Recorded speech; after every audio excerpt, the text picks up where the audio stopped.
Hey, everybody, and welcome to a brand new edition of Cubs on Tap. I miss saying that. It's been way too long. I am Ron Luce, joining you tonight with the boys, Mr. Joe Maris and Mr. Cody Delmendo. Gentlemen, for starters, how are we doing on this fine Wednesday evening in what has been a 50-degree day in February in Chicago, only for us to get dumped on with snow tomorrow? How's everybody doing? How's everybody feeling today? Joe, you want to go first, man?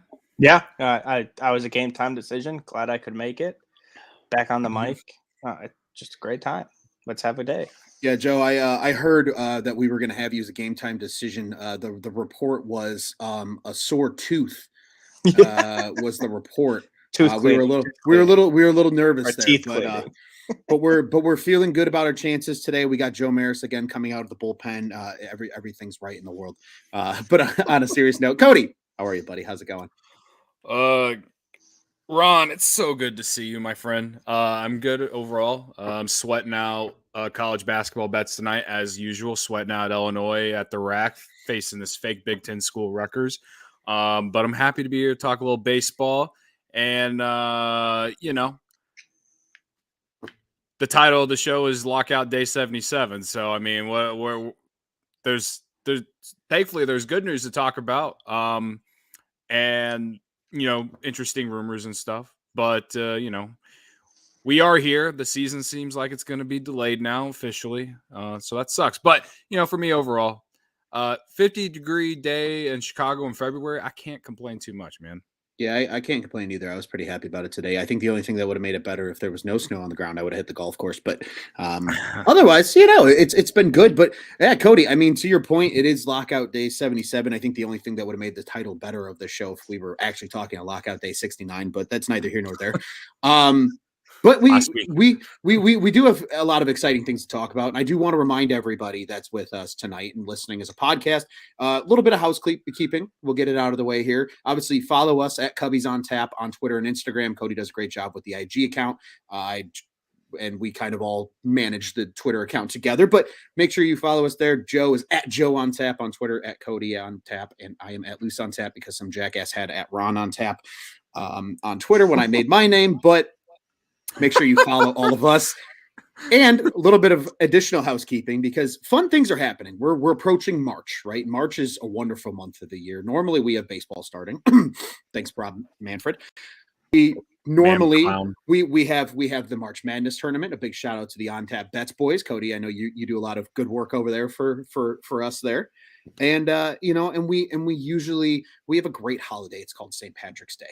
And we want to make sure that all of our listeners and all of our loyal followers have enough green to celebrate the holiday this year. We want to make sure go to On Tap Sportsnet on either Instagram or Twitter. Find our page. We are at On Tap Sportsnet.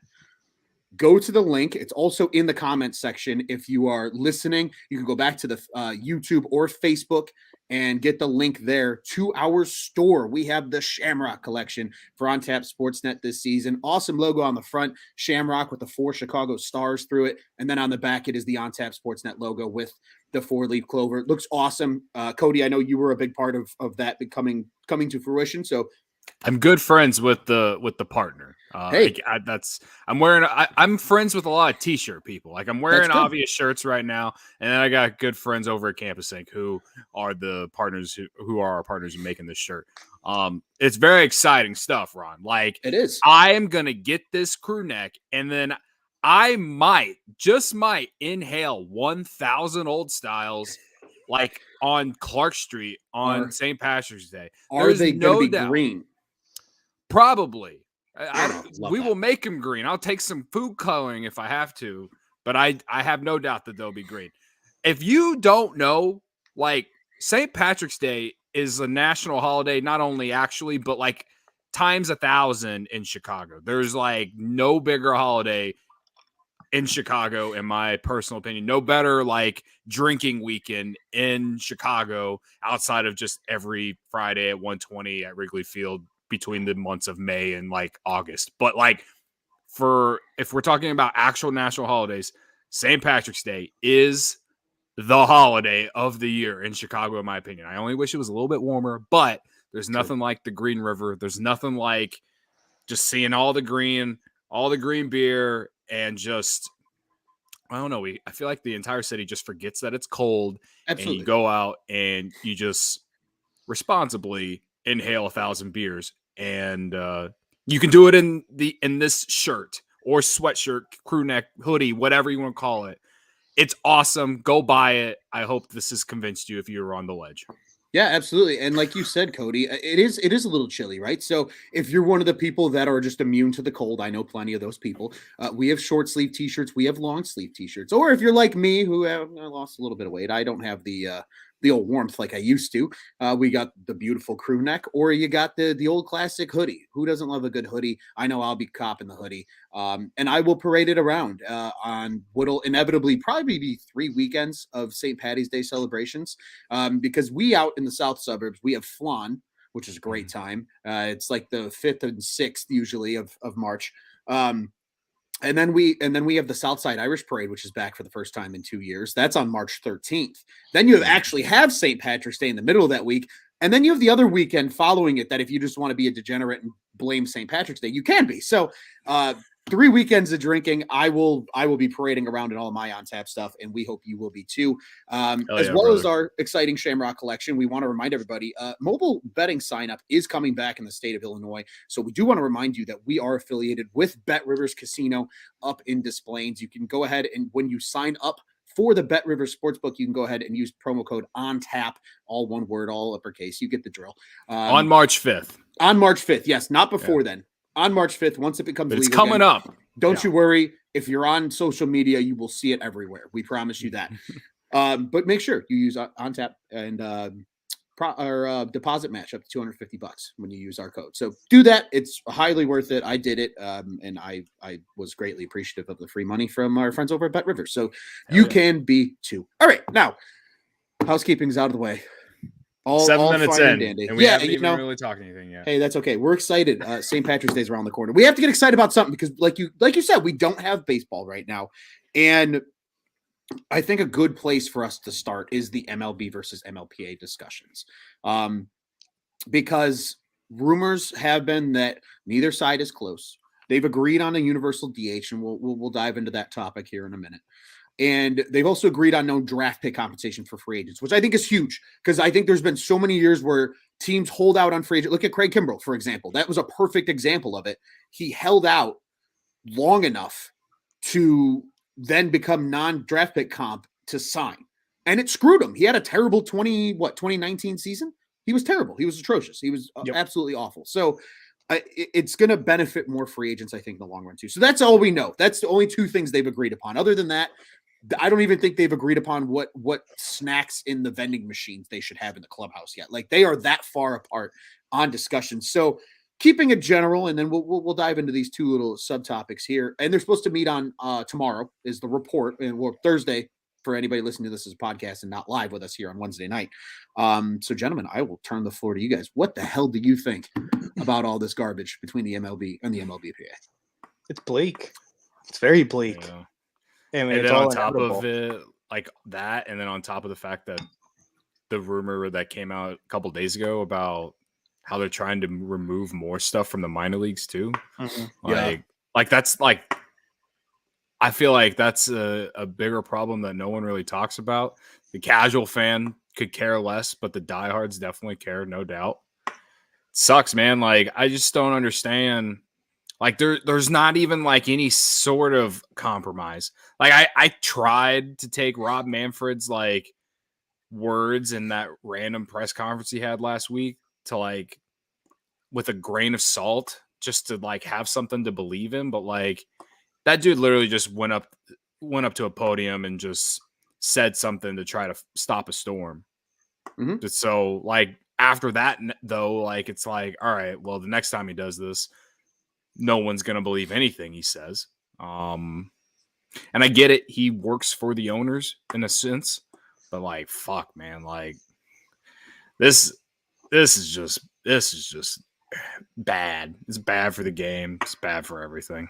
It really is. It's one thing to work for the owners. It's another thing to work too hard for the owners where it screws everybody, including the owners. Joe, what do you think about this madness? Yeah, it's like you said, he came on. It's like, hey, we have a really great offer. Looking forward to bringing it to him. And then, the details come out and it's like they crept, an inch, Garbage. if that, like, Yeah. you wonder, like, it's like these big networks and, they come up with the stupidest sitcoms and they think all their jokes are going to land and, not on and on and on. You're like, and then you hear these jokes and you're like, what are these people thinking? Like, they're all up in a room, guys who just don't know what they're doing. And they're like, yep, guys, we did it. We did it. This is totally going to work. And you're like, what the hell? Like, what the hell is wrong with you guys? Like, you're so far off. You're just so out of touch. It's like, it's surprising that, stuff ever worked. And I think with Scherzer's like, if they offered us the exact deal that we were just on, it would have been accepted already. But they're trying to change stuff. Yeah. And I get so are the players, but there's got to be, it worked. Why is that not? Why? And honestly, I love your analogy, right? And just being out of touch. And I was talking to my dad one night. I wish I would have recorded this and like put it out on Twitter or something, because like I went on this like 35-minute rant about why the MLB owners are literally destroying the sport of baseball, because that's what it is.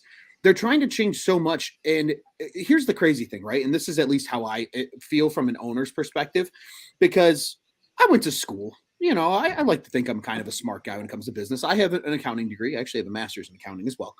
So I know how business works, right?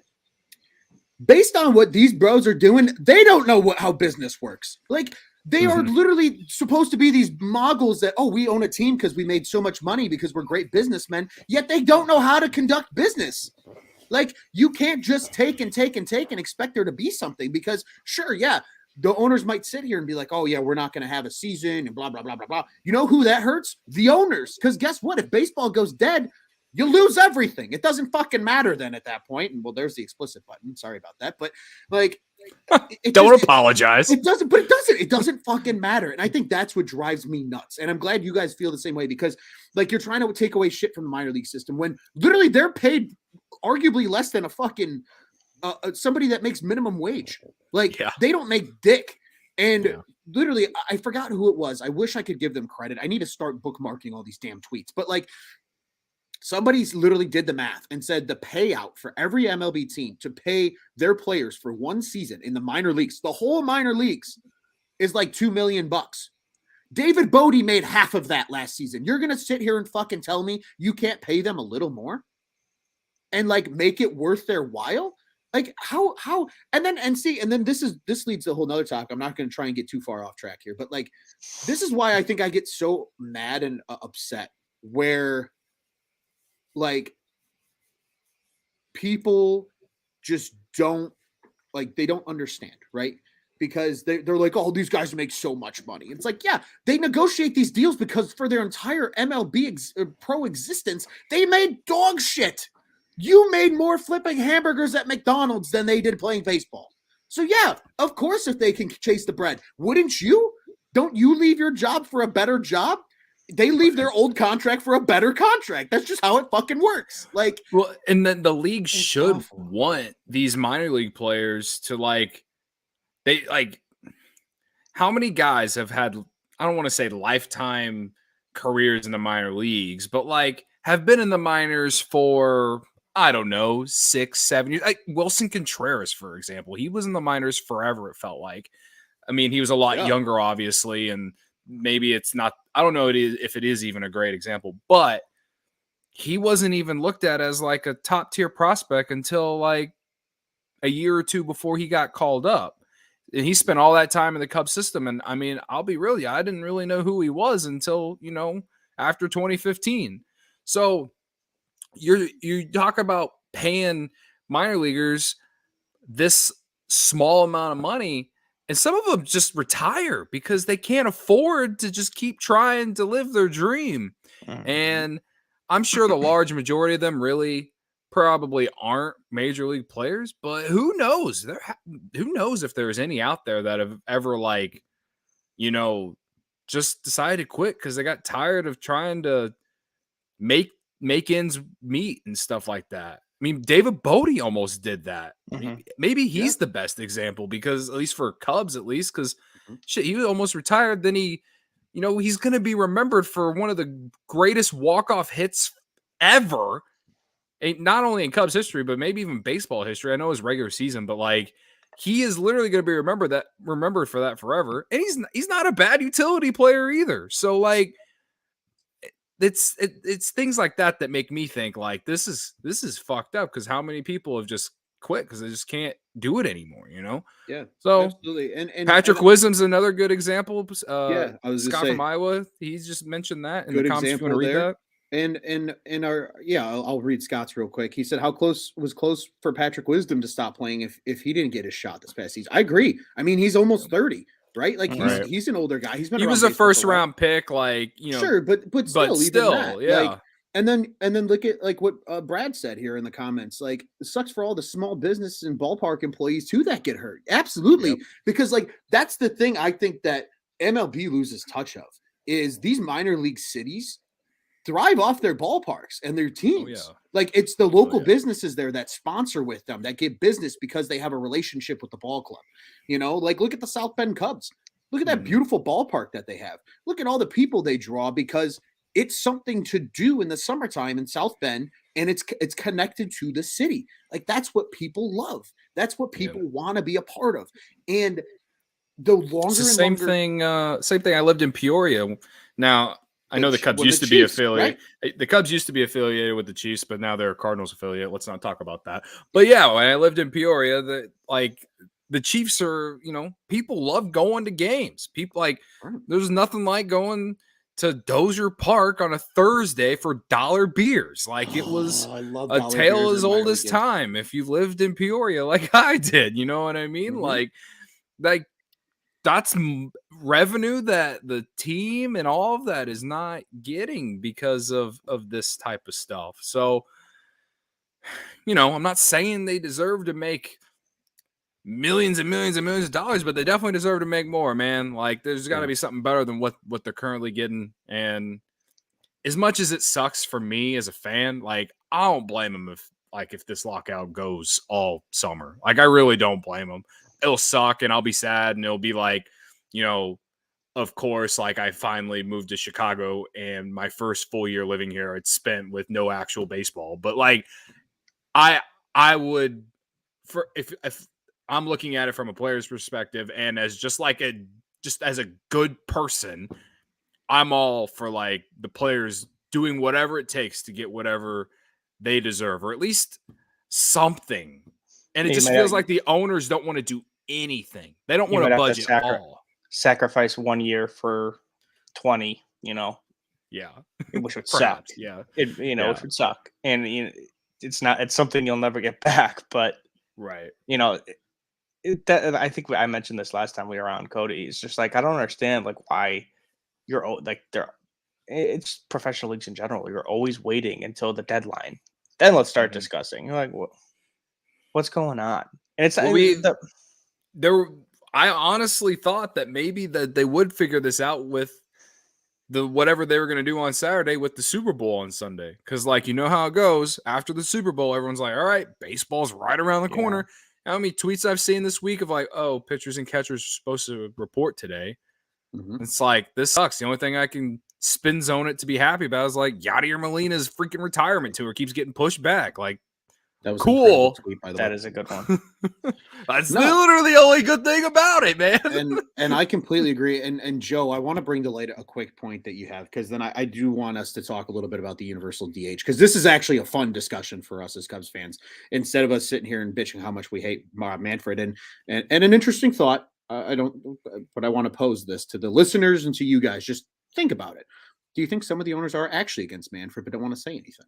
Interesting. I think it's an interesting proposal. It's on the surface. He is like people always say, he worked for the owners. He works for the owners. Obviously, he's advocating for them super hard right now, and he's not budging, which is great. But I'm sure some owners are like, "Can we get somebody else, please?" Not that it matters, especially for this, like some of these smaller markets where they need that revenue. Like, sure, you want a good deal for you as an owner, but like at the same time, you're almost like, when is enough to the point where like these guys start risking like losing their teams potentially? I don't know if it's that bad, but again, it's a question I thought was worth posing, and I'm glad our friend in the comments, Yeah. Brad Mason, brought it up. But one quick last point before we talk some good universal DH, some fun stuff, because this is supposed to be fun, right? We're supposed to have a good time talking Cubs baseball. Baseball was already hurt significantly by the pandemic. You only had a 60-game season in 2020. If you're going to have a second season in 3 years of lost games, that is not only bad for the league, that is bad for the sport as a whole, because you cannot fall behind. If they are risking another season right now, I hate to break it to MLB's already the worst league in terms of sharing content and producing content and things like that, and actually like marketing their players. They're already the worst of the big four. Like, are we going to literally be talking about, and again, I don't know if this is going to happen, but are we literally going to be sitting here talking about Canada's national sport being more popular in the United States than America's fucking pastime? Like, that's the trend, though, right now. Mm-hmm. I can bet you right now I'll walk out on the street in Chicago and more people know who Patrick Kane and Jonathan Taves are than they know who fucking Ian Happ and Wilson Contreras are on the north side. Like, it's just how I don't know about right that. now. I don't know about Wilson Contreras, but, you know. But, right, and I mean, Kane and Taves are everywhere. Right. That's true. But now with the Bulls, Zach LaVine and DeMar DeRozan are everywhere. Mm-hmm. For the Bears, Justin Fields is everywhere. Where the fuck? Even when Rizzo and Bryant were here, what we got Bryant on a fucking the Midwest Clinic Express freaking and an Express banner outside of Wrigley. What the fucking D? You didn't see Anthony Rizzo anywhere. No. The sport is terrible except at Buena Beef. Yeah, and even that was short-lived. Like it was him and Frank Thomas for a little while, and then that just like vanished out of nowhere. Like it drives me nuts. It sucks seeing baseball hurt themselves. It's really what it's come down to. And you think they would have learned their lesson, like you said. They had a shortened season, and back then it was a little bit more accepted because of what was going on. Sure. There's other sports going on now. Like there is no excuse to not be playing, besides the fact that they're just being stubborn and not. And you're an outdoor sport. For the people that are afraid of COVID, you're an outdoor sport. Outside of what, like 5 teams in the league, right? And you're an outdoor, and that's sport. That's no longer the issue. The issue is just poor business. Yeah, it's terrible. It's awful. Yeah, and I think the players will hold out. They proved. I mean, they held out. You know, they're the ones that want to play the most, and they're still willing to, fight for what they think they need or they deserve, which is great. As they should. So so somebody's got to budge, and the players are more willing to budge, but they can only go so far. Yeah, I hear you, man. Before I elevate my blood pressure anymore, we need to talk about something fun, because I already went a couple days without my blood pressure medicine thanks to some pharmacy issues. But let's chat Universal DH, because this is fun. Because Cody, obviously nobody can see it. If you're watching live, you can see I have a Cubs shirt on. It's the left chest logo T-shirt. I have Anthony Rizzo on my back, and we can kind of couple this into a little 2-for-1 here, because he is a candidate for a universal DH in my opinion. Obviously, he would place him first because he's so good defensively still. But you bring him in for, let's say, 3 years. Maybe that last year he plays more DH than he does first. Nonetheless, so there's the Rizzo rumors, right? About they've internally discussed offering him a contract once the lockout's over. And then you factor in the universal DH, because Cody, you wrote a great article about potential guys for that DH role for the Cubs. I do love the fact that it was like all former Cubs. I'm not going to lie to you, because it just tickles me where I itch. Like I felt like it was very much on brand for me, because I don't ever say it, but I think everyone online thinks I'm like the biggest homer. Like, that's okay. Right now, all I tweet about is like Illinois and gambling and like a little Cubs stuff here and there. And so like I love trolling Iowa and Wisconsin fans. I really do. Like, it really puts like a nice little warm feeling in my heart. And it's just because I'm a giant homer. That's literally it. And that's how I am about the Cubs. The only team that I'm not like that for is the Bears. The Bears fucking piss me off, and I'm just they make me dead inside. But I am like that with the Cubs. So like I felt like it was very on brand for me to write an article and be like 5 potential DH players for the Cubs, and it's literally all 5 former Cubs. One of them at least didn't play for the Cubs, but he was in the farm system, so at least I got maybe a little different there. But I mean, even if they are 5 former Cubs, like they make the most sense. They all make sense, right? Really do. Yeah. They make the most sense. And Ron, you want me to name them? Yeah, go for it. Absolutely. Okay, so like it was Kyle Schwarber, Anthony Rizzo, like Ron said, Nick Castellanos, Dan Vogelbach, and then who was the other one? I already forgot. Anyone? Ron? Joe? So you I had didn't do my homework. I got you. So it was Kyle Schwarber, it was Dan Vogelbach, it was Jorge Soler. Jorge Soler. There Nicholas it is. Castellanos, and it was the Rizman. Yeah. I couldn't. I knew it was obviously knew it was former Cub, but I got you. Jorge Don't you Soler. worry. But like, so I'll just kind of go over each one real quick as fast as possible. Like Schwarber makes sense because one, he's a power lefty bat. The Cubs don't really have one. He played first base. Hell, he played first base in the postseason with the Red Sox, and he obviously can play left field. And then obviously he's just has this label of just being your prototypical DH his entire career, even though he has became a serviceable defensive player and seems like he can be versatile now with the fact that he actually can play some first base, but whatever. And then obviously Riz, you obviously has Gold Glove at first base. And then with the back issue, I don't think the back issue is as big a deal as like a lot of fans like to pull, like they did like a lot of them did at the deadline and all that shit. But as he's getting older, the back thing could be a problem. So yeah, you could platoon him with Frank Schwindel at first base and DH every other day or every couple days or whatever. And then Soler, he would be one of the cheaper options if you didn't want to pay someone, which doesn't make any sense because the Cubs have all this money to spend. But let's just say they pay Correa instead or something like that. We'll talk about Correa later. But Soler, yes, the only reason the Cubs really traded him after 2016 was they didn't really have any room in the outfield for him. But then also, he's not a good defensive outfielder anyway, and they already had Schwarber, who is as much better as he has gotten. He's still a liability out there. He was also, though, like Schwarber was like the prodigy, though, to be the left fielder. For sure. Everybody knew it, like Soler was the odd man out. For sure. But then also, like I said, they had too much room. You had Ian Happ coming up. You had Jason Hayward in right field, who at that time you weren't going to be able to find a place to trade him because he wasn't living up to the contract. We all know what I'm talking about.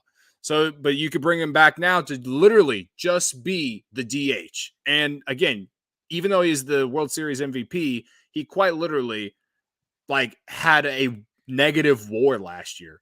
Like he was not really that good at all until he went to Atlanta, where he did heat up a little bit, but overall just was not good. He didn't even play 100 games last year. You could get this guy on the cheap if you really wanted to. And then Dan Vogelbach is very similar. Like he was an all-star in 2019 with the Mariners, went to Milwaukee, started, drinking the Christian Yelich juice and decided that he was going to suck just like Christian Yelich has sucked ever since he signed that contract extension. Hate to see it. I don't bring it up for no reason. It's just facts. Sorry, not sorry. But power lefty bat, dude is a fucking tank. He is literally like Kyle Schwarber's like little brother, I would say. Like he looks like me trying to play first base.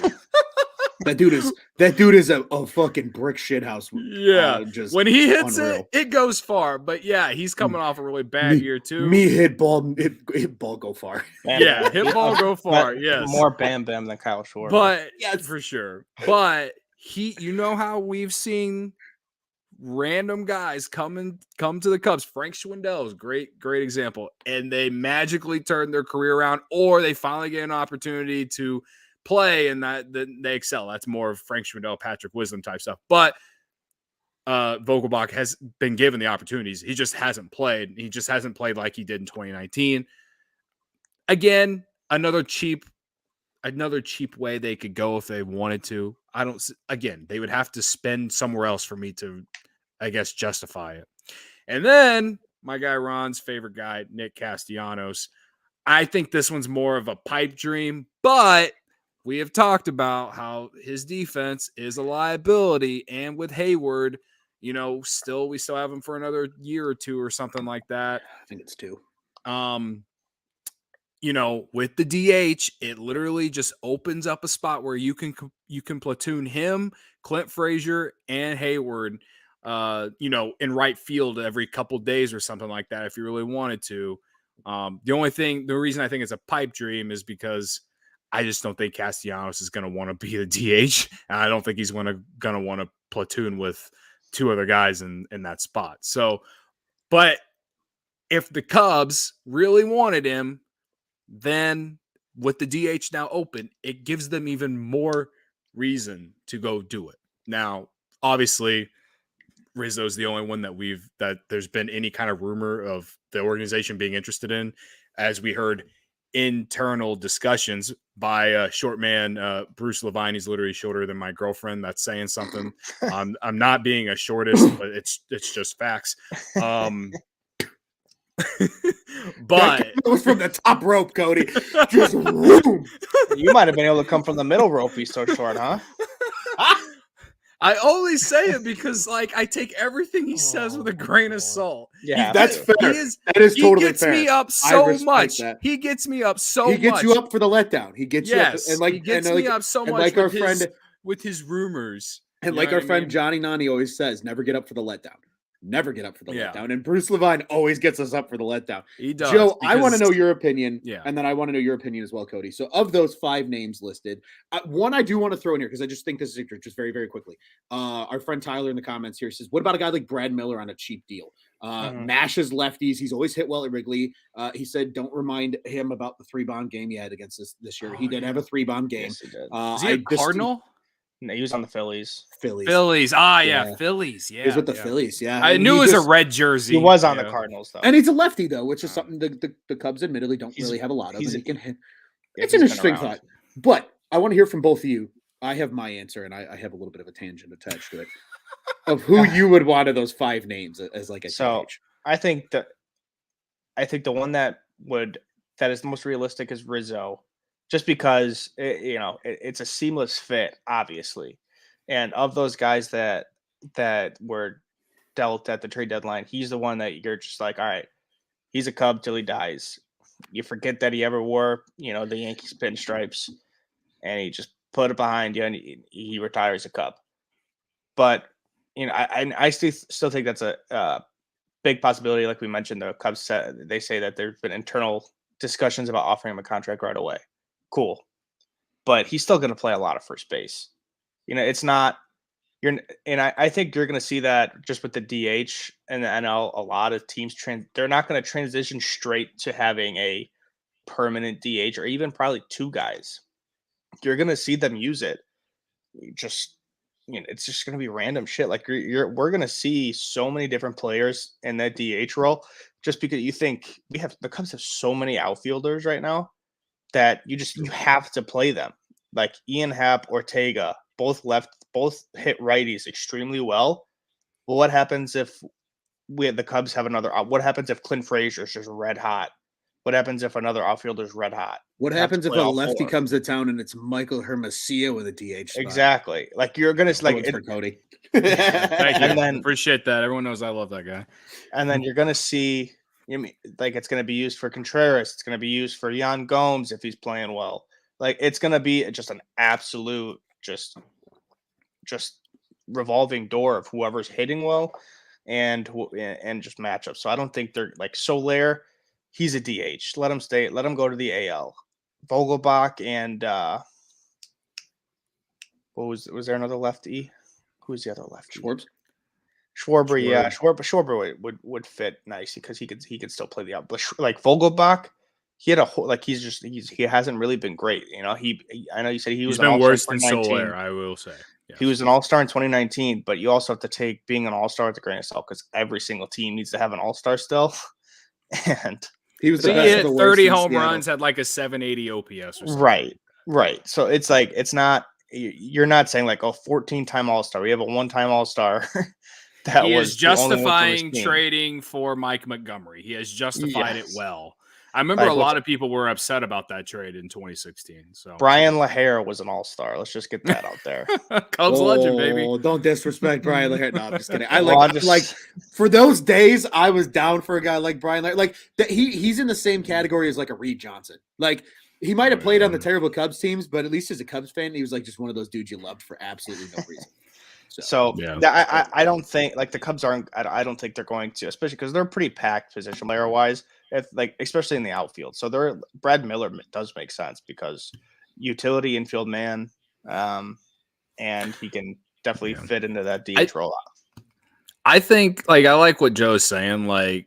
With you want to get someone who you can definitely still be able to play in the outfield. So Dan Vogelbach doesn't really make as much sense, and even Soler as well. That way you can not only use them as a DH, but for Schwarber, you could play him at first or in left field, and then Riz, obviously, you play at first base or DH, obviously. And then I think you got to think about it. Like, what if you have Dan Vogelbach signed up to be your DH, and that dude is hitting like he has the last couple of years? What are you going to do with him? He can't, he doesn't provide value to the team. Same thing with Soler. If Soler's not hitting well, he does not provide value to the team whatsoever. Anthony Rizzo does. Kyle Schwarber does. For sure. The only reason that I listed them is because if the Cubs decide to spend more on the pitching market or give Carlos Correa a mega deal or something, then I could see them doing something like that. Because, again, they wouldn't have to pay them that much. You're going to have to pay Schwarber and you're going to have to pay Riz at least $20 million a year AAV. I don't know the length of the deal, but on a average annual value, $20 million plus a year. There's no way they're not coming back to the Cubs if they're not getting that, especially Schwarber after the year he had last year. Castellanos, he's going to want 25 plus. You know what I mean? Castellanos probably get he's going to get paid, and it's definitely not going to be in Chicago. I want Nick hitting 40 bombs on the Waveland every year. God damn it! I'm with you, brother. Want him so I'm badly. with you. I'm not trying to talk it out of existence. I'm trying not to. I need number 6 trotting out onto the field every day in a Cubbies pinstripe jersey. I don't give a shit if he plays left field and has the most errors in the league. If he's nuking 40 balls next year into the fucking stratosphere, sign me up. When the 20, what year did he get traded? 2019. 2019 trade deadline. I had just landed in Vegas as the trade deadline expired, and they said the Cubs didn't get the deal in, right? There was rumblings, that that it had passed, and there wasn't nobody was sure if they made more trades, and it was him and Tony just happened to get Castellanos, and then bada bing, he has the hottest fucking second half of anybody in the MLB. I remember being, and then keeps doing it. Literally, all that guy needed, because if you look at his numbers, he was a doubles machine in Detroit. Yeah. It just happens that Detroit is literally the worst home run hitting ballpark in the entire major leagues.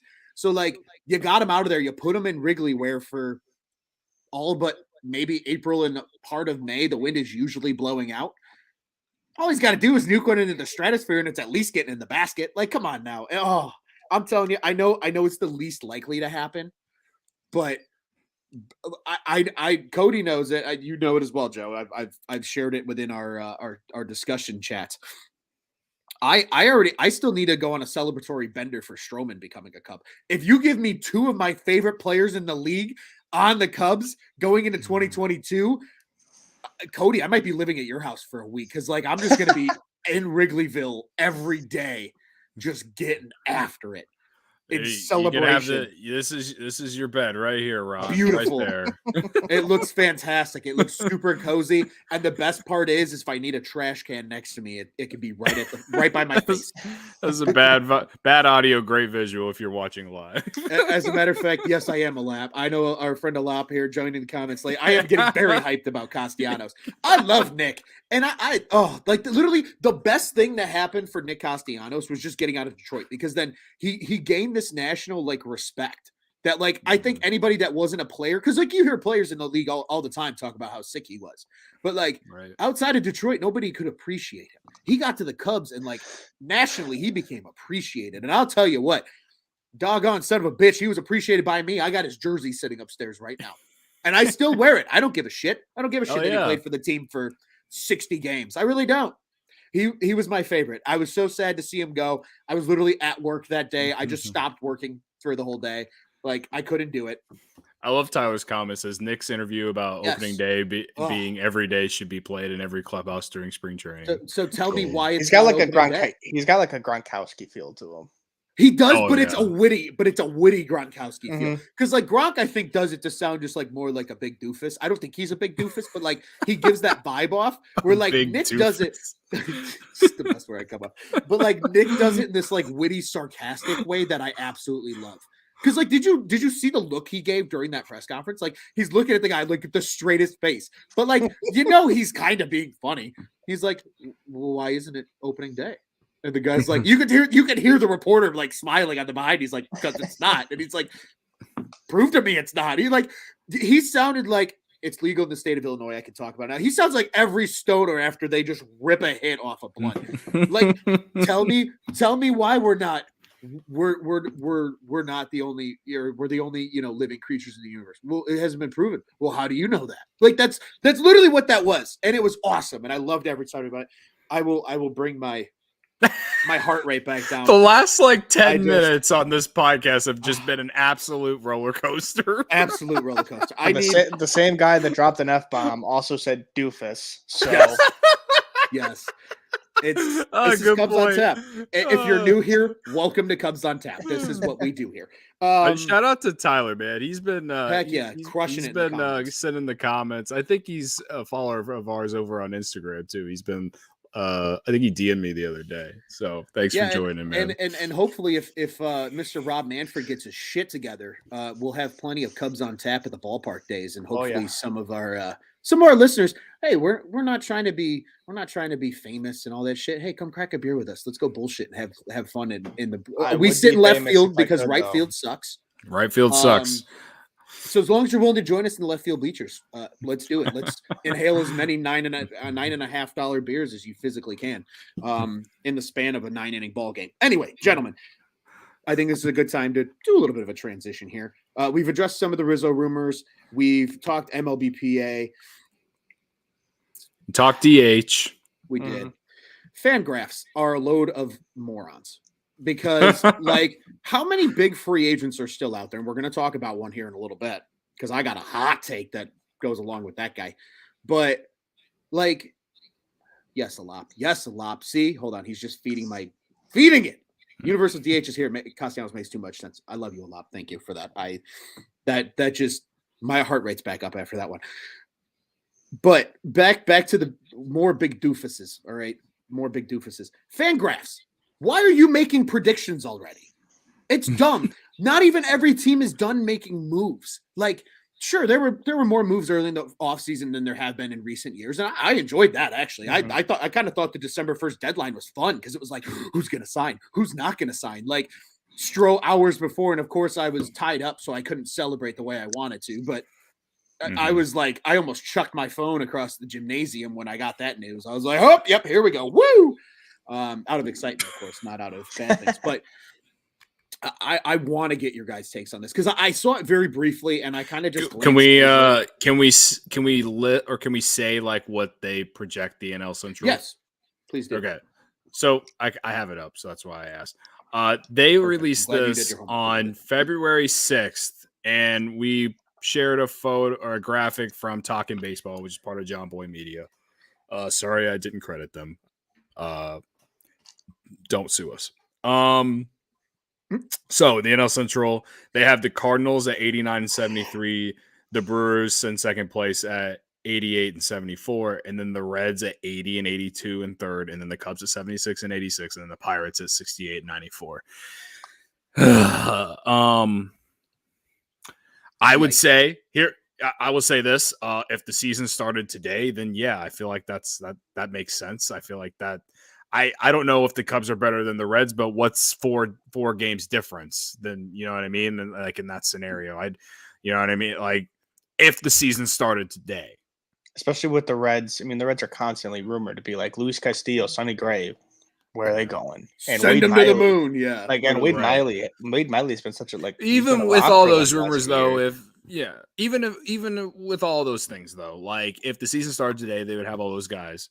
Even Castellanos, I guess, in a sense. I don't know. But they're not going to have Castellanos next year. Well, I think the Cardinals are the favorites. I think that's fair.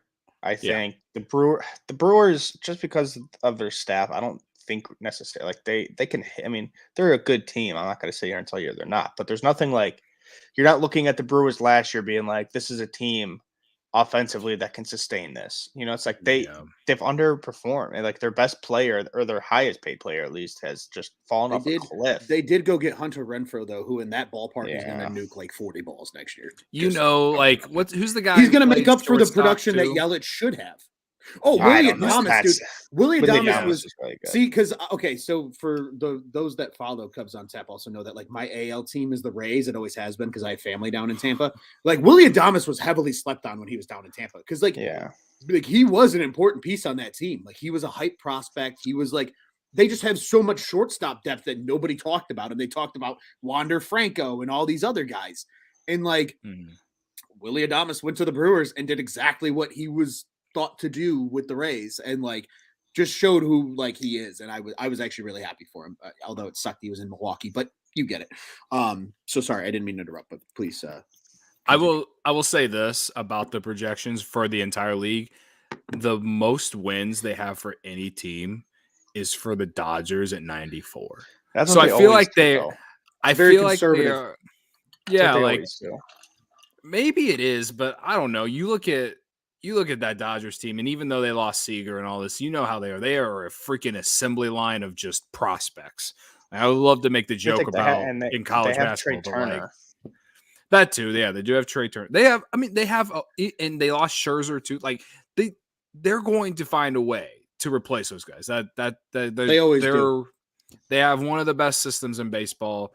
They will figure it out. So 94 wins, though, to me, I feel is kind of low. I feel like they're at least 97, 98, 4 or 5 game difference, whatever. But I don't know. To me, like I don't look at these projections very often. Like I remember in like 2018, everyone said that the Cubs were going to win like 79 games or no, 2019, everyone thought the Cubs were going to win 79 games. And everyone like joked about it and old takes exposed. And then they ended up only winning 84, whatever.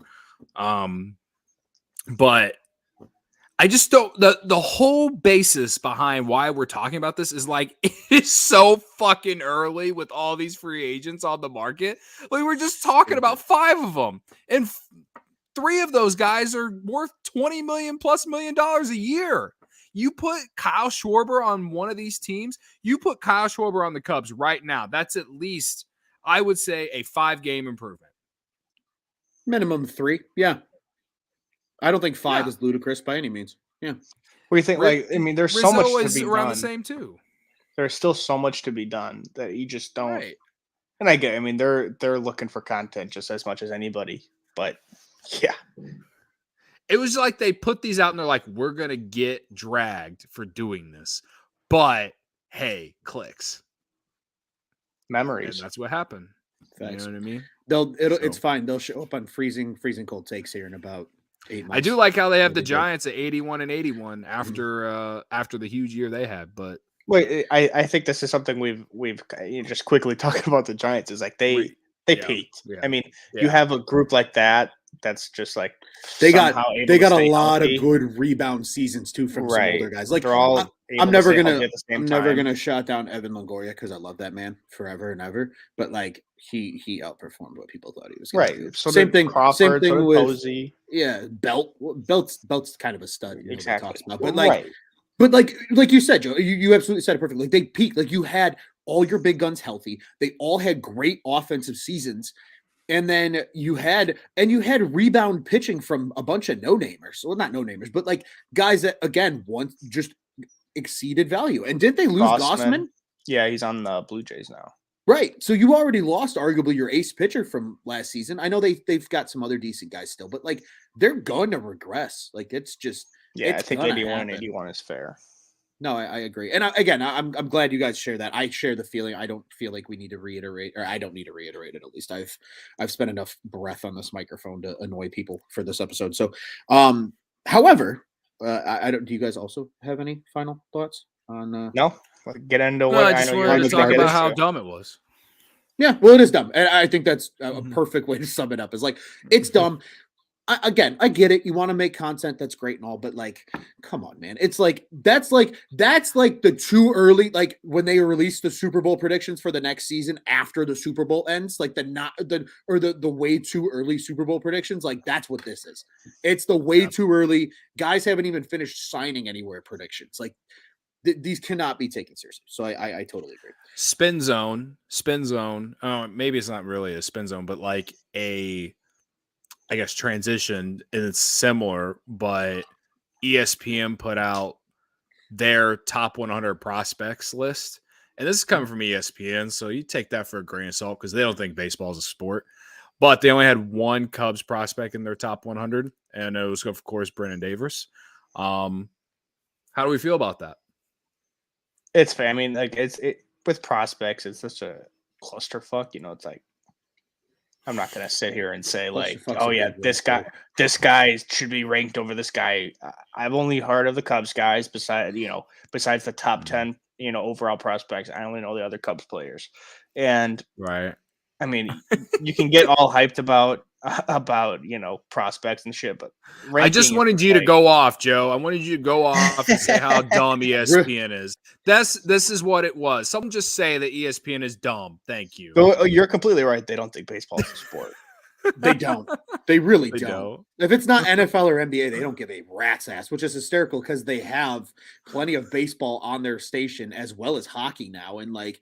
I don't like ESPN for that reason, but I mean, I agree with Joe though. I think it is kind of fair, just because Braylon Marquez hasn't pitched. Otherwise, I think any lefty that can throw over 100 miles per hour should absolutely be a top 100 prospect. Yeah. But in fairness, we haven't seen the dude pitch in a while, so like, I get the concern there. Brennan Davis is a surefire top 100 prospect. I think Brennan Davis is going to be a stud, but like, I mean, it's a fairness. I agree. Like. I don't think it's worth totally getting panties in a bunch. I think it's always fun to bitch and yell about ESPN. Don't get me wrong. I'm right on that. That was the point. I'm right on that train with you. We'll toot the horn on that train all day long. But I just need more Ron yelling. It's been fun. It is fun to yell. But like I think to Joe's point, like let's remember. I'll give you a little yelling here, Cody. This one's for you. Brett Jackson was a surefire can't miss prospect, ladies and gentlemen, and not a shot at the guy. Shit happens. I totally get it. Like, not everybody becomes what you're expected to be. I understand that completely. But, like, holy shit.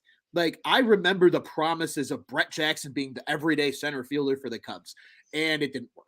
And Felix PA and Corey Patterson. Need I go more? Like, it is so hit and miss. Like, and this is just quick little side turn here. Like, this is why I think Cubs fans sometimes drive me nuts because they're just like, oh, we just restocked the farm system and do what we did again in 16. Do you understand how fucking incredible it is the fact that team came together the way it did in 2016 with that many prospects actually coming to fruition? Mm-hmm. Like, holy shit, that does not happen every day. Like, that's why it was so incredible when it did. And then we kind of saw like, hey, they all peaked and then like the Cubs were what they were for the next fucking Addison Russell, great example. Perfect example. Dude had 97 RBIs. Fucking RBIs in the World Series season. He almost had a 100 RBI season. He was huge in the playoffs, and then he goes be a piece of shit, and then doesn't play good baseball anymore. He can't even cut it in the KBO, bro. No, he's killing it in the Mexican League right now. Is he though? Like, I bet he's hitting 225 with like. He probably is he though? He probably chews a pack of gum during the game because he's bored. Like. I don't know. Anyway, there's your yelling, Cody. See, we would get there eventually, but like, I agree to a little bit of an extent. I think it is kind of interesting, and I think that is a little bit of a good kind of segue here because we talk about ESPN and watching games, right, on ESPN. There's reports that the Cubs are interested in launching a streaming service. Explain it to me like I'm 5 years old, Ron. I mean, I will explain it to you like you're 5. Like I'm 5 years. Like the listeners are 5 years old. Like I'm 5 years old. Explain to me the streaming service. Thank you, Cody. Can you watch Marquee Sports Network on your TV at home?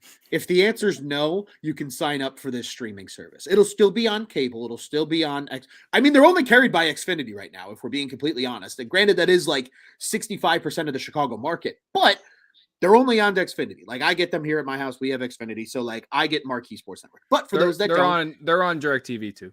Oh, are they now? Okay. Yeah, I have both. They're on. Are they? Oh, okay. I didn't know. I felt like it's not great, but there is. I thought those all went under the radar. Like Xfinity was the big one. It's not great, but they're there. So like this streaming service is to kind of replicate, like for people that can't get it or don't want to pay the extra money with their cable provider to get it, which I mean, you have to pay extra money anyway with it, but they want to charge $18 a month. Right. That's a lot of fucking money for a stream. So it's like, Right. Disney Plus, ESPN Plus, and Hulu cost me $14 a month, and I get all three of those. And there's a lot more shit to watch on there than there's on their Marquee Sports Network. And as it would start, it would only be Cubs baseball. You know, I don't. What's the company's name? I know it's a company that owns half of Marquee with the Cubs. Sinclair. Sinclair, yeah, Sinclair. Yeah, but they own Bally's Sports Network. Okay, and I know they've been picking up a lot of the regional networks that like NBC and Fox have been shedding. Because like I know Fox Sports like Atlanta, I think is totally gone. I don't even think that exists anymore. Like my cousin bitches and moans to me every day that he can't watch Braves baseball down in Atlanta because he has YouTube TV. Which I think is funny because the kid's like the biggest diehard Braves fan of my entire life that I've ever known. And like he hates it. He's like, I can't watch Hawks games, I can't watch Braves games. He goes, I watch reruns of TV because there ain't dick else to watch. I'm like, fair enough. So the Cubs would just happen to be like the Cubs would be the first team on it. I think that's how I saw it. Yes, they would be the first team. So it's initially you're paying $18 for Cubs baseball, which I mean, a lot of people would do. They're going to bitch and moan about it, but at the end of the day, they're going to do it. And then other teams will join it, and you can watch other teams. It'd be like having MLB TV without blackouts, which would be great. Which is what the MLB should do, going back to the bullshit that we talked about earlier. Yeah, I agree with you, man.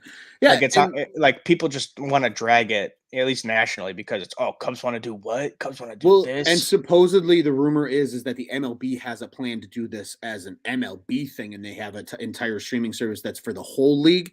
That's the reports. Obviously, it's in its infancy. And I kind of wanted to tie in this point, Cody. I don't want to cut you off entirely because I want to open up the floor to this point as well. Boog and JD are returning as well while we're talking about Marquee Sports Network. So they've confirmed they've signed multi-year extensions. Boog's still going to call ESPN Sunday Night Baseball on the radio. So as needed, like they'll find people to replace him for certain. Give us more games. Beth Mowins. I enjoyed Beth Mowins. I know a lot of people gave her shit. I thought she was great. I honestly enjoyed listening to her. I'd rather listen to her than Chris Myers. Yeah. It just kind of sucked. Like after the deadline last year, it felt like Boog went on like a hiatus for like 2 weeks. He 1000% did. Like that was the thing that sucked. Like everyone's like, who the hell is this lady? Yeah, Boog and JD were never together at the end of this. For the second half, it was annoying. I never didn't enjoy whoever it was, but it was like, give me Boog and JD. Oh yeah, they're awesome. Boog, honestly, and when JD can't do games, obviously JD is around more often than Boog is because Boog has other commitments television wise, where JD pretty much just does Cubs. Like Boog, like I've enjoyed Boog with like Dempster. I think is funny. The 3-man booths are kind of growing on me.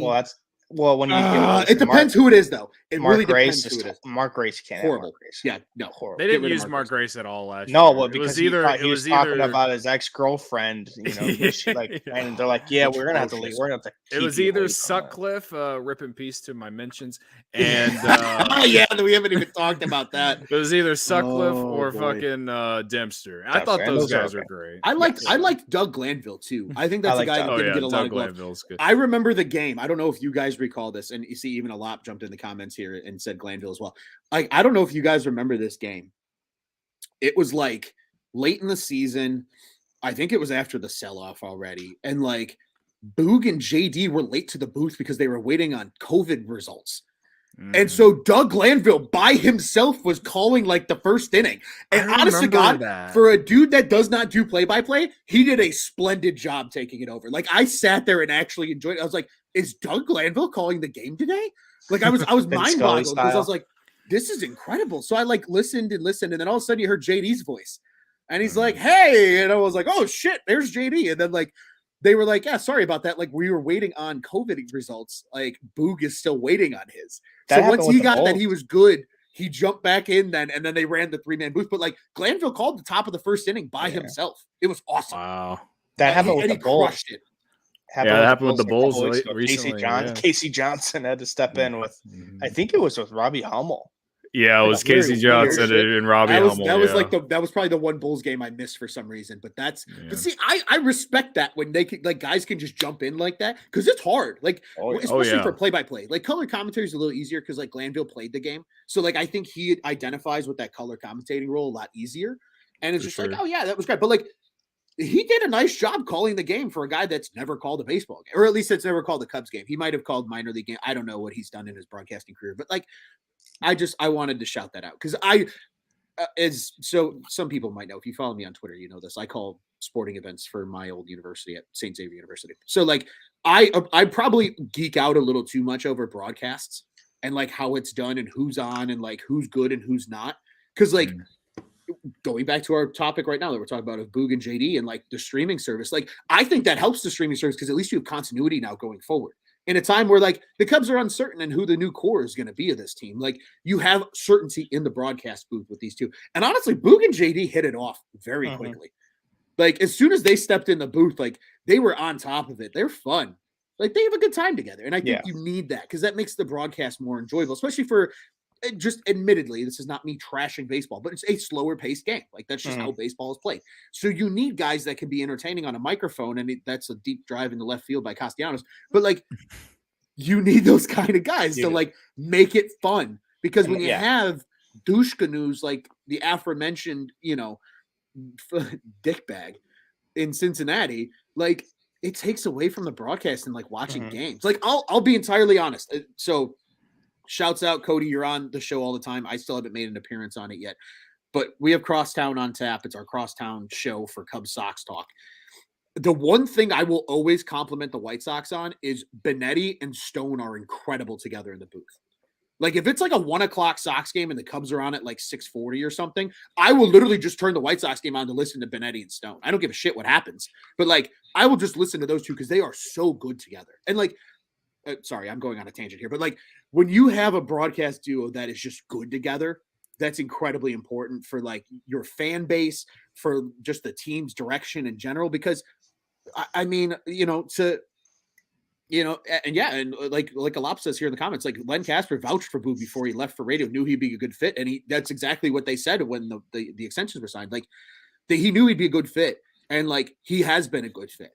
And fans appreciate that. Like, if I saw Boog outside of Wrigley, I'm absolutely going up to him and saying, "Hello, my name is Ron Luce. It's honor to meet you because I think you're awesome." Like, I would be just as excited to meet Boog and JD as I would, like, a Cubs player, you know, because they are faces of the franchise as broadcasters. I think a lot of people lose sight of that. Like, the broadcasters are very much faces of the franchise in their own right. So I think it's an incredible move. Good job by Marquee, getting them back, keeping them for as long as possible. Because, shit, I'll be honest with you. Like, I remember when it was, was it Bob Brinley, right? Bob Brinley, Bob Brinley. I remember when he was with Len, and, like, he left, and I'm like, who's this JD guy? Now 10 years later, I'm like, I don't want anybody else but JD in the booth. JD is so, like, left-handed pitchers, there's just a stigma to them where they're just weirdos, and JD is that to a T in the best way possible. I was gonna say, but it just keeps you entertained throughout 9 innings. Like you said, I love baseball. I'll sit here and watch a 5-hour game, and I won't be bored. But there's so much space in between stuff that you need to fill it in, and I enjoy every single second of it. Yeah. What did we start talking? I had thoughts about the streaming service, and then Ron went on a tangent. That's on me. That's like totally a long ass. I literally said, I'm like, I'll keep this short, and I did not keep that short. So that is totally on me, Cody. So my thoughts is, I'm like, I guess I don't even know if it's a thought. It's more of a question. Is like, I'm trying to comprehend why so many people are against this outside the price, but how many like MLB TV isn't cheap, and I know this would just be for the Cubs to start, but if you can get this in market, and how many people have cable anymore? Like, how many people legit want cable? People will pay whatever for Netflix and Disney Plus and all of these, and it all adds up, and it's still less than having internet and cable. Yep. So I don't understand why there was so much like outrage that the Cubs were going to charge $18 for this. Reportedly, I think it's not, and it's not just the Cubs. Like I feel like that's why they look at it on the surface, be like, oh, the Cubs want to do what? Oh, fuck you, Ricketts. Fuck you, this, that. Like, it's not him. You know, it's second or a third party that has stake in 50% stake in Marquee, and like you said, it's Sinclair, and they're just the Cubs, because that Sinclair is already 50% in on Marquee. The Cubs are going to be the first people. The Cubs are going to be the first team in. That's well, either way. Like I still I agree. Yeah, Sinclair, because Sinclair also owns Bally Sports, which is like an up and coming kind of like local market provider, kind of like NBC Sports is to Chicagoland. So like that would, because the reports is that Sinclair then would be able to have a streaming service with like 8 to 14 teams that Bally owns the rights to for TV broadcasting in those local markets. So like it would start with the Cubs, like Joe said, but then it kind of evolve into this like potentially like almost half the league on this one streaming service, because they're all ultimately owned somehow by Sinclair. I got you. So that's I just don't. Maybe it is just people not really knowing the full story or something, but could be. I think it's a great idea. Like I would like. The only reason I have cable right now is because my girlfriend's parents gave us the username and password to their DirecTV stream. Like, so we get free cable. So I pay $70 a month for internet. Like, so, and then we pay for Disney Plus and Netflix and HBO Max and Apple TV. Adding all those, it's still cheaper than having both cable and internet. Like, I will gladly pay $18 to watch the Cubs if I can do that in market. You know what I mean? Yeah. I would gladly do it. Like, you sign me up. Well, and to me, I feel like it's a steal to get them at 18, but that's because I'm a diehard and I want to watch every game and I care about the franchise in general more than the average human being that's normal and not weird. You know what I mean? Like, you're not weird. You're just a diehard fan. Being a diehard fan is weird to people that don't understand it. Like, exactly. That's what I'm saying. Let's call a spade here. Like, a lot of people probably think I'm fucking psycho, and that's okay. I don't give two fucks. But you get what I'm saying. Like, it's, to me, the $18, I'm thinking about it from a standpoint of like, okay, like if we get this streaming service, if I'm not home, I can just pull it up on my phone and I can watch it wherever. And I mean, I can do that with like cable, like the DirecTV app or whatever too. But the way that I think of it is like, there sometimes on DirecTV, or even when I had Xfinity, I couldn't watch the Cubs on the app unless I was in my own Wi-Fi spot. You know what I mean? Like, there's so many intangibles to it. Like with this, it's like you pay $18 a month and you can watch the Cubs, or I'm assuming there will be content for like post-game, pre-game. You know, there are little shows they do on Marquee. I mean, I'm assuming it's just you get to watch Marquee Sports Network for $18 a month. And to me, like, I would get rid of my cable in the summer and just do that. Like, that's what I would do. Yeah. I think that's fair. And I think a lot of other people would truly do that. Because, I mean, just this is a short one, and I will hold true to this. Is like a lot of people are going away from cable. Let's just call it space. Right. Like, streaming is kind of the next thing. So I totally agree. I do think it is a good idea. I'm glad we all agree, because like I just didn't really understand like why there was so much outrage, other than that just it gave more people reason to just bitch about the Cubs. Also, Juan Bears Fanatico, I don't think he watches these, but he had some slander in there. I bookmarked that tweet. I can't wait to go back to it one day. I love that. I love the receipts being kept. And Alap agrees with us too as well. He says Xfinity Stream sucks. He said he accidentally I think autocorrect got him here and said wife. He meant Wi-Fi. He corrected it. He's a Mormon. He's a soaker.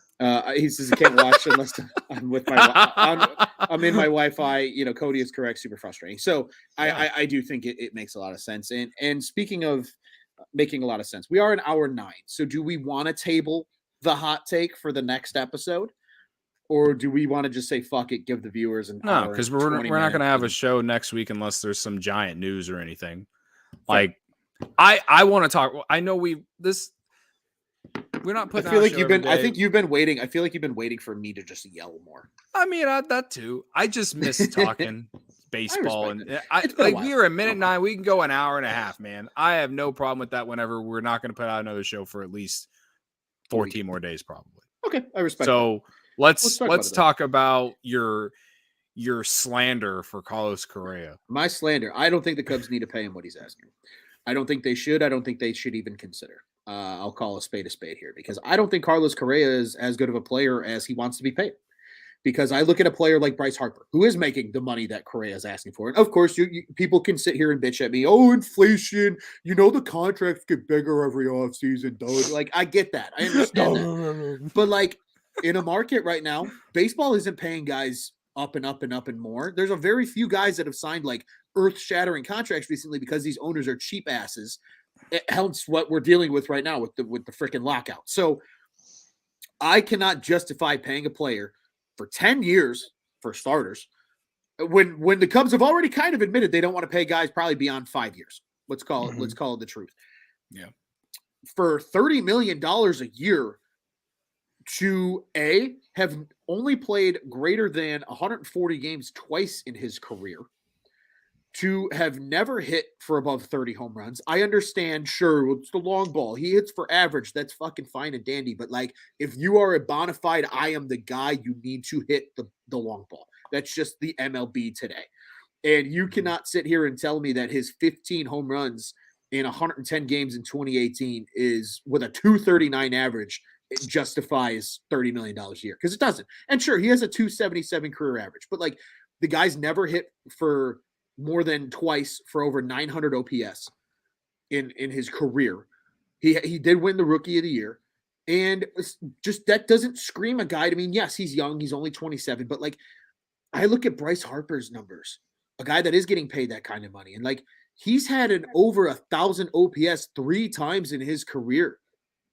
And literally the 1 year in 2017 when he somehow finished 12th in the MVP voting, which I don't understand, because he slashed 319, 413, and 595 that year, was a WRC plus 156 player, and had 29 nukes with 87 driven in. Like, that's a guy I pay $30 million a year to, is a guy like Bryce Harper. And even, he's had some injuries. Not nearly the same amount of games missed though as Correa.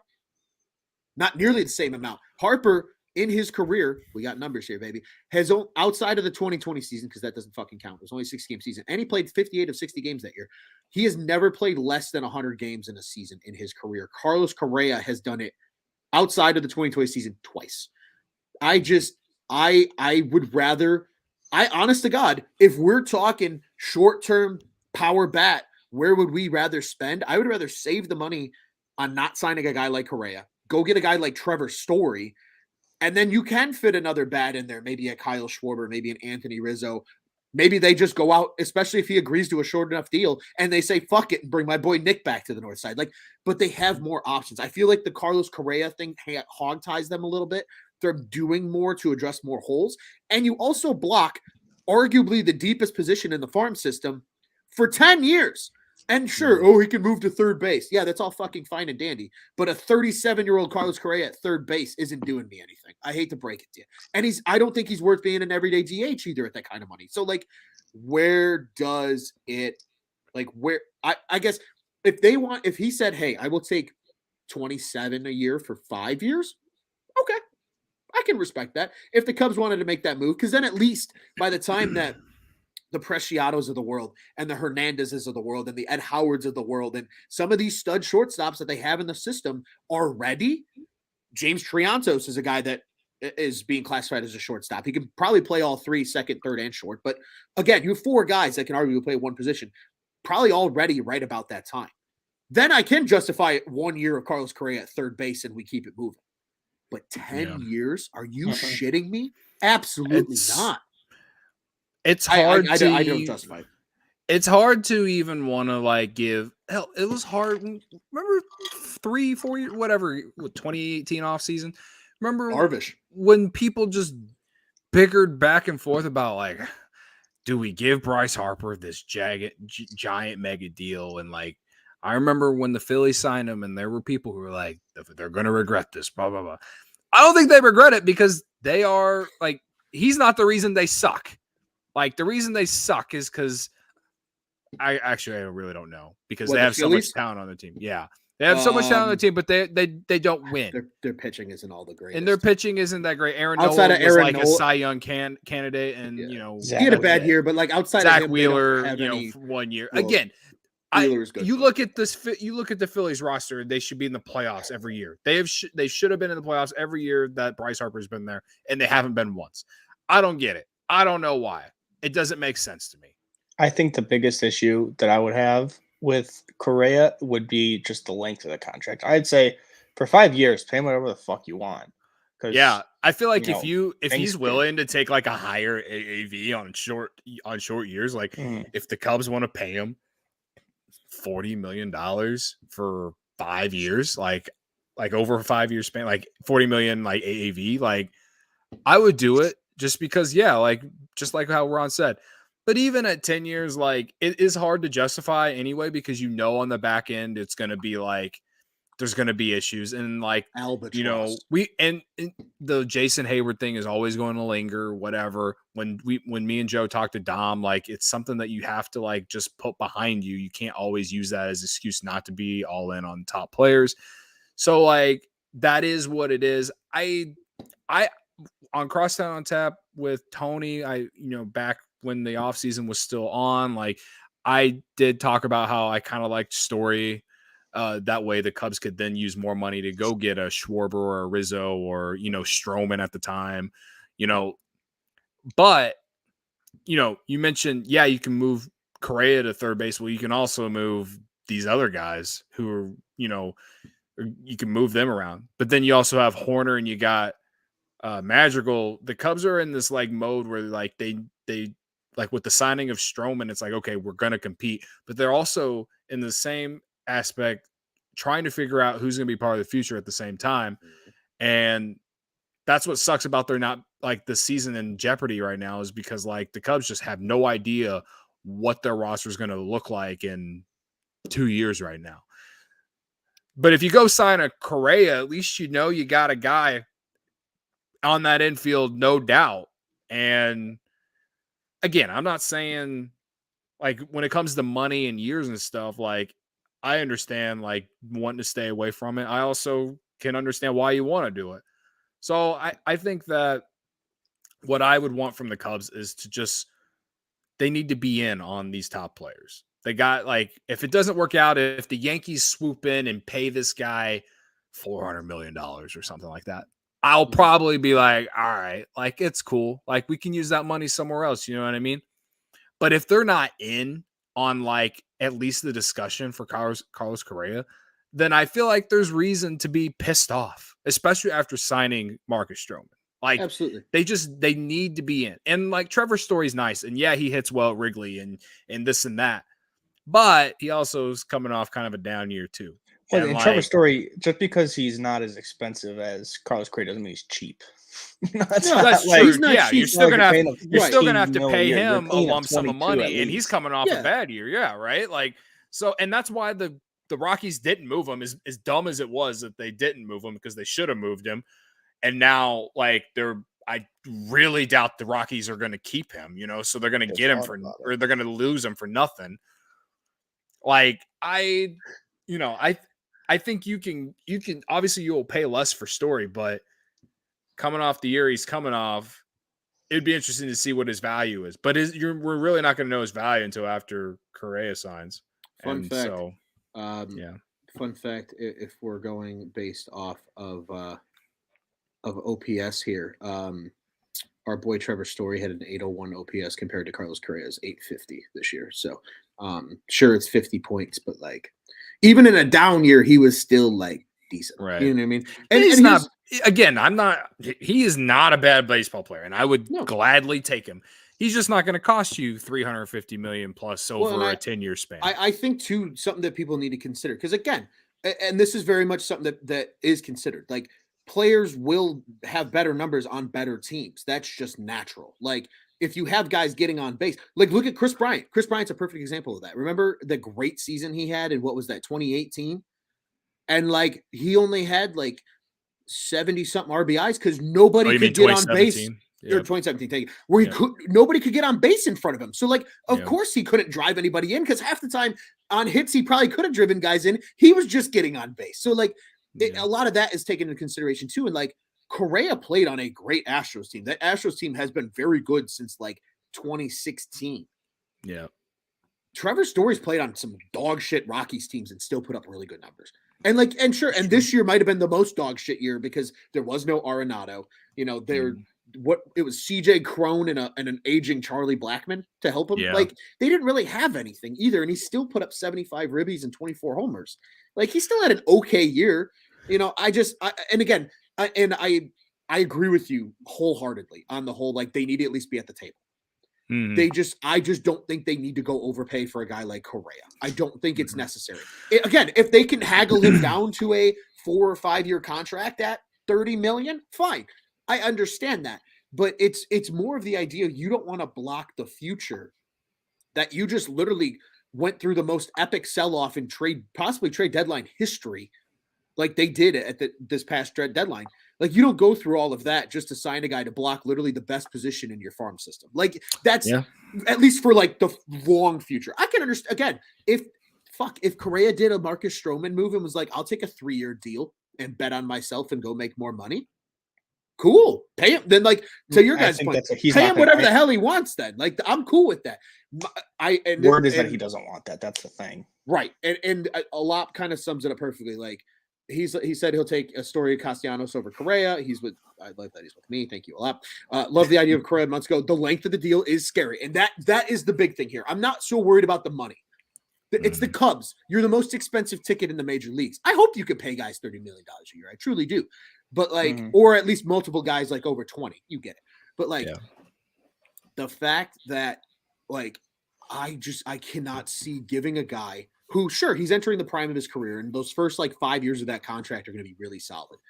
I cannot justify paying a guy $30 million a year to become Jason Hayward again and just handicap you. Because inevitably, if the Cubs continue to draft and develop the way they have ever since Kantrovitz got to the team and bringing in some of these new guys that they have in the front office, they continue to do that and kind of start to take the Dodgers model of approach. They'll be able to replace guys with farm guys as guys need to be paid if they don't want to pay them. If they do want to pay them, cool, great, pay them. Like that's all fine and dandy.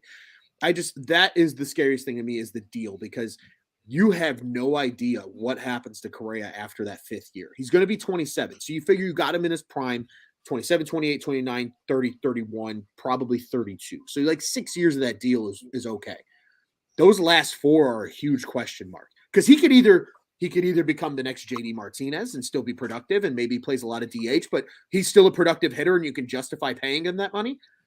Again, if he's hitting 30 and 100 every year as a DH at 35, I'll live with it a little more than a Jason Hayward sitting on the bench for half the year. Yeah. But but what if it leans more toward the Hayward? Then again, you're stuck in the exact same situation with a farm system at that time that like you could have some of these core guys ready. Like Brennan Davis could be ready for a new contract. You know what I mean? Like, you know, who knows with a guy like James Triantos, maybe one of these pitchers is up. Maybe Jordan Wicks becomes a stud. Like there's so much uncertainty because it is so far looking. The length is what scares the shit out of me. I don't hate Carlos Correa as a player. He hits for a high average. He's clutch. He's hated around the league because he is good.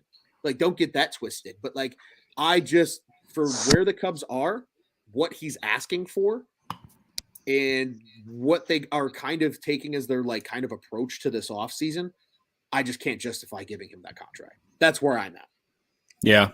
You're making a lot of sense, man. And you're not the only fan who thinks this. Like you're definitely You're definitely looking at it from a half glass, half full type thing. Because like a lot of people want Correa and not really looking at, having to pay this guy this because the Cubs have all this money and everything. I totally get it. I don't know. Like, it's also like, well, what if Preciado or Howard or Christian Hernandez? I mean, Christian Hernandez is 18, something like that. Like, who knows where to see him? Right. Like, you know what I mean? Like, right now you look at it and you're like, all right, probably the earliest one you see is Howard, and I don't think we see him until 2024 at the earliest. Yeah. You know? Agreed. But I don't know. Like, to me, I just feel like if Correa is worth all this money, then he's going to be able to move around, and I think he would age well on the back half of his career if he stays healthy. I mean, but we just don't know. He's 27, and he hasn't stayed healthy.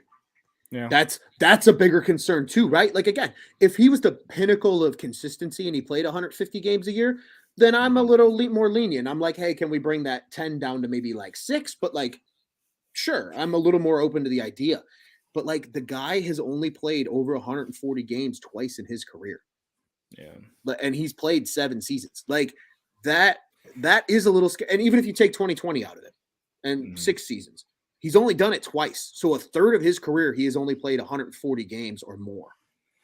Like, that's worrisome. Again, if you're going to make that kind of financial investment, if he can't, let's not get it twisted. If Carlos Correa was the type of player that you could pay 18, maybe 20 at the most to, sure, then maybe I'm a little more lenient of like giving him a little longer of a deal. I don't want 10 years regardless, I think, for any player, unless you're like a Mike Trout or somebody like that. But like, I can then justify an 8-year, 7-year contract, right? He hasn't done that. So like, who's to say he doesn't age well in terms of injuries? There's people, and I'm not trying to shoot down anybody's opinions here on this show, because I love you guys and I want to hear what you have to say. So, but like, it's like the people making the argument for not bringing Rizzo back because of his back. Yeah. And Rizzo, in fairness, has actually played more games than Correa has over the last, 6-7 seasons. So like, that's just where it is with me. It's like, it's the injury history and the length. Like, that's what scares me. I don't give a shit about the dollar value so much, because again, you're the Chicago Cubs. You should be able to pay a motherfucking guy $30 million. Right. If the Philadelphia Phillies can do it, you can sure as fuck do it. Like, you're one of like the 3 biggest teams in baseball. Let's not get it twisted here. But like, that length for a guy that has not been able to stay healthy in his career is what scares me. Again, if he was the pinnacle of consistency, I'm probably a little more pro the contract. But he hasn't been able to stay healthy. Yes, he produces when he's healthy, but he hasn't been able to stay healthy. And I think that's what scares me. And that's also probably part of the reason he's never hit 30 home runs in a year. I think if he plays a full season, like this year, he got pretty close. And with his RBI totals, he was in the high 90s in the 2 years that he played a lot. But when he doesn't play a lot, like, yeah, you get the production, but like, I'm not paying a guy $30 million a year to play 100 games in a season. Yeah. I'm paying you to play at least 150. Right. Like, I respect off days. I think guys getting rest is good. But like, you got to at least be out there. Give me 140 to 150. Yeah. You're not missing 20 games on off days. That's for sure. Hell no. And especially, you can give guys off days now as a DH. Right. Bring this bitch up full circle. Like, you can hit, if Carlos Correa's, my legs are a little tired today. Cool. DH.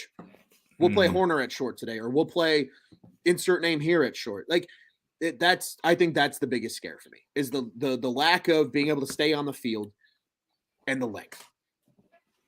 That's my well, I'm interested to hear what the listeners say if they ratio us on Twitter or I'm ready for whatever. I told them where to follow all of us, and you can find me at Loose on Tap. Go ahead at me. I'm up for some debates. Hell yeah. Joe, you got anything to add to that, man? You didn't really say too much. No, I mean, I think you're right on it. I mean, I agree.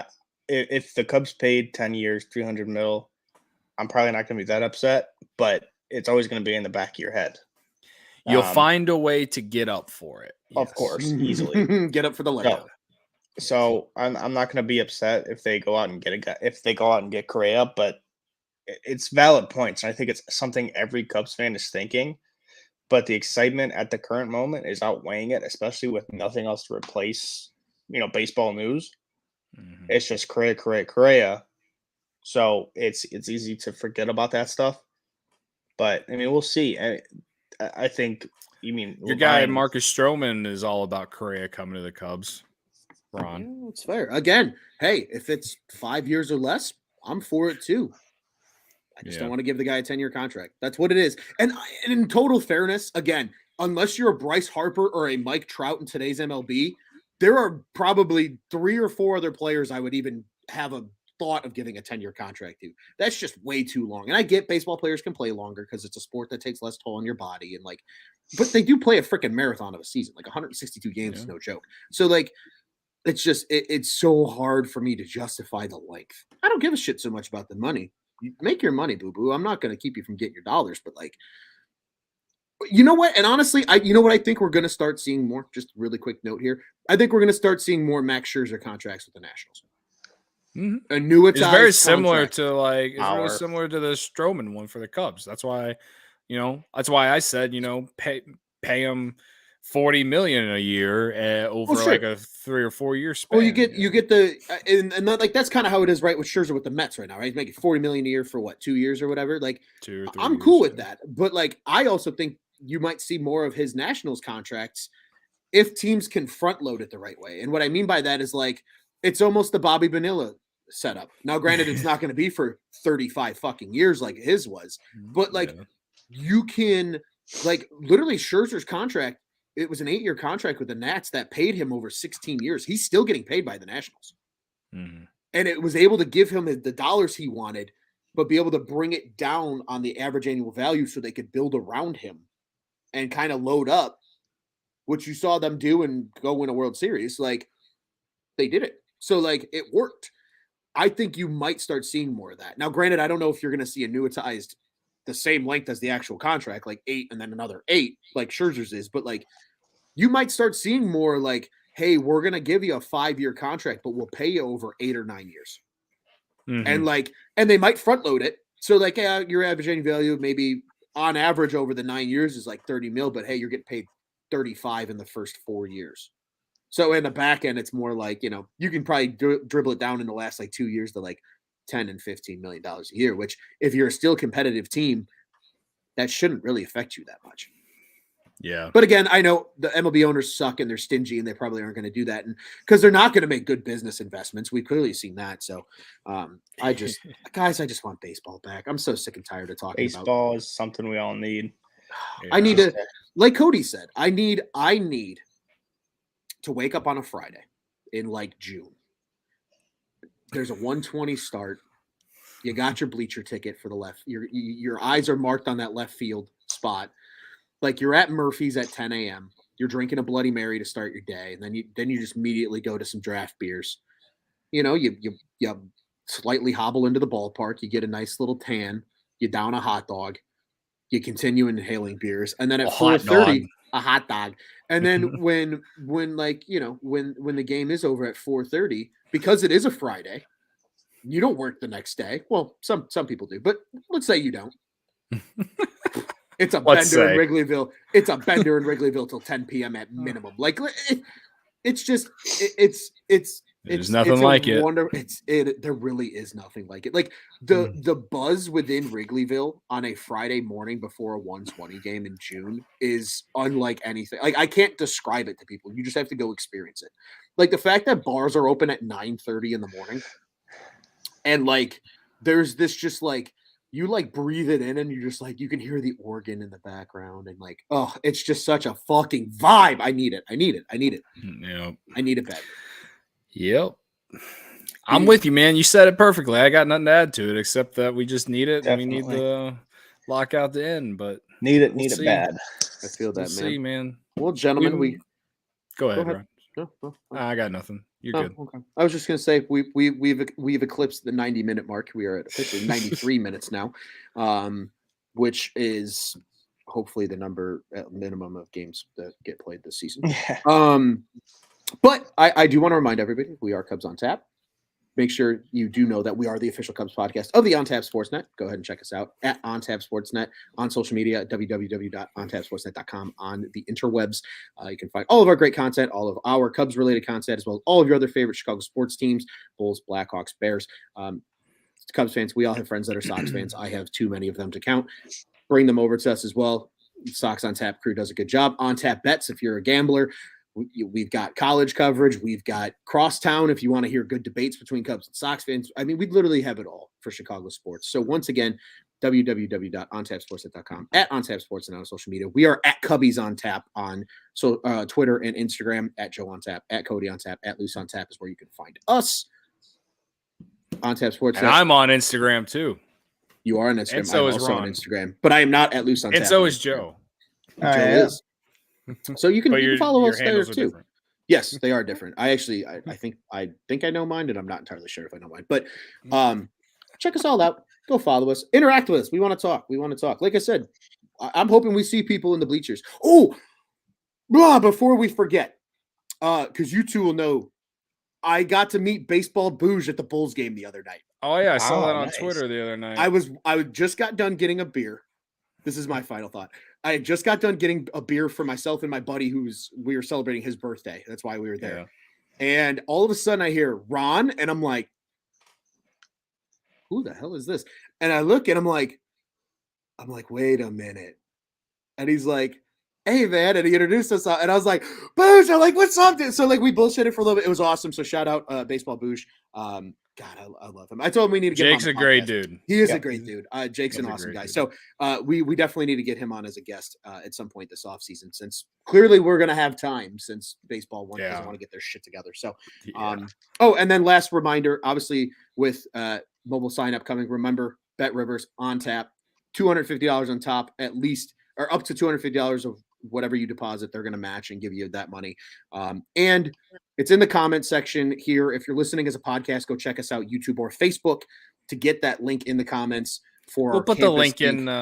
We'll put the link in the description. Yeah, we'll drop it in, or in the description. Go check out all the Shamrock Collection stuff for On Tap. It is a short window, folks. It is only open till, I want to say, the 21st. So that's Monday. Yeah. Very short window. Get it now if you're going to be celebrating and cracking them with us. You will get it before St. Patrick's Day, from my understanding. You will get it before St. Patrick's Day, so go buy it. Hence why the store closes on the 21st. So you do get it before St. Patty's Day. Absolutely. Hell yeah. And gentlemen, without further ado, I've got nothing else. Get out of here the only way we know how. It's been a while. It's exciting to say, but let's go Cubbies. Let's go Cubbies. Go Cubs. Fuck Yadier Molina and his retirement tour. Fuck St. Louis. Go Cubs.